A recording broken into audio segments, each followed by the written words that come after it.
Now, how do scammers obtain stolen card information? Very easily, matter of fact, and there's plenty of methods that criminals can use and go about, to be able to obtain stolen credit card information, stolen debit card information. But the most popular method that is happening right now today here in 2023 is having people in stores and in restaurants with MSRs. The credit card stuff, were you just doing that strictly off the dark web?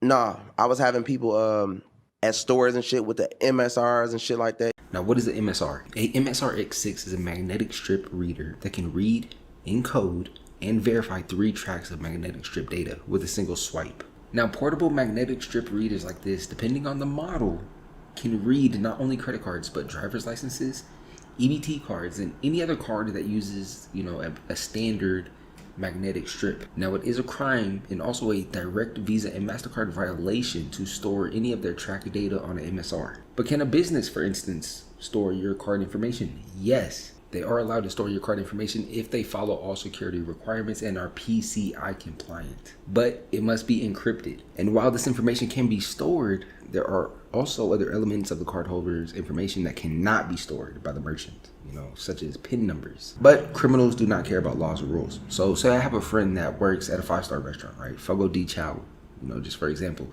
And everybody, every day he's working, he's double swiping cards all day long, collecting a bunch of information with MSR. And by the end of the week, he's collected over 100 credit card details. I can basically pay him for that information, and I can use that stolen card information to create clone cards, right? So this is basically what people are doing today here in 2023.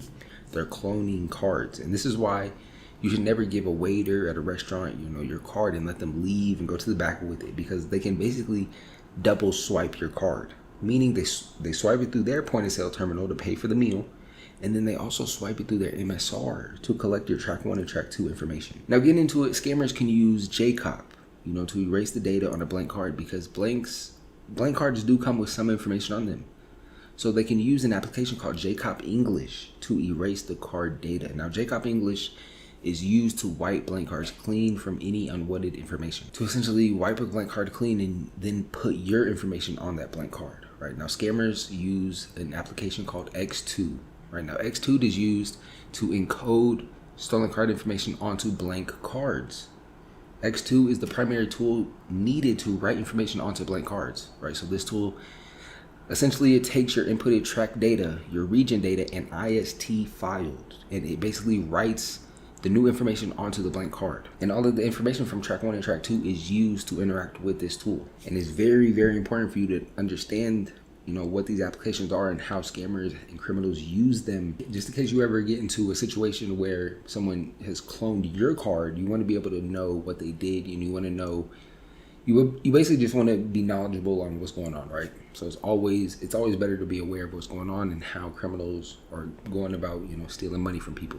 What is track 1 and track 2?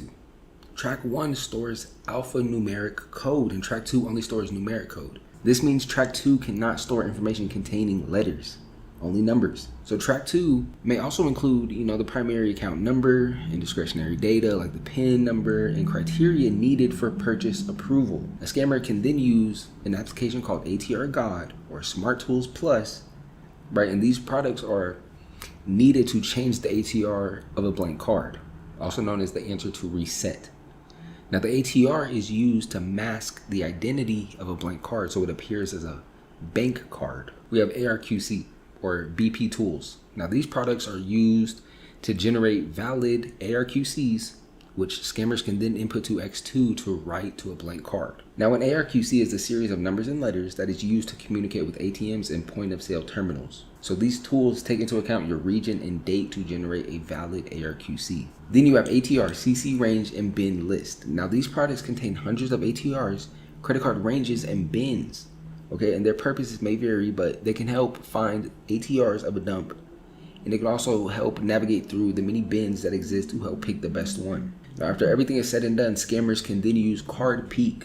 Okay, now this tool is used to read data on any smart card. The main purpose of CardPeek is for scammers to check over their work after they have finished, specifically used to check if JCOP English erased the data on the card and if ATR was successfully changed, or if the inputted data from the X2 has been burned onto the card properly. Now, this is why it is so important for you to keep your cards safe. Okay, many banking apps today have security features implemented into their app to help prevent fraud from occurring on your account. Okay, now one of the many features that I even use myself is the on and off switch for your cards. Okay, now I bank with Navy Federal, and through their app, I can basically turn on and off my cards when I'm not planning on using them. And this is a very useful feature that can help prevent fraud from occurring. It can help you prevent falling victim to a scammer, just in case they ever get your information. They get the track 1 and track 2 data, but if you're used to turning your card off and you're not using it, and you're used to turning it on when you are going to use it, this can basically help you from falling victim, right? So you just want to remember to turn your cards back on before you go to use them yourself. Otherwise your card will be declined.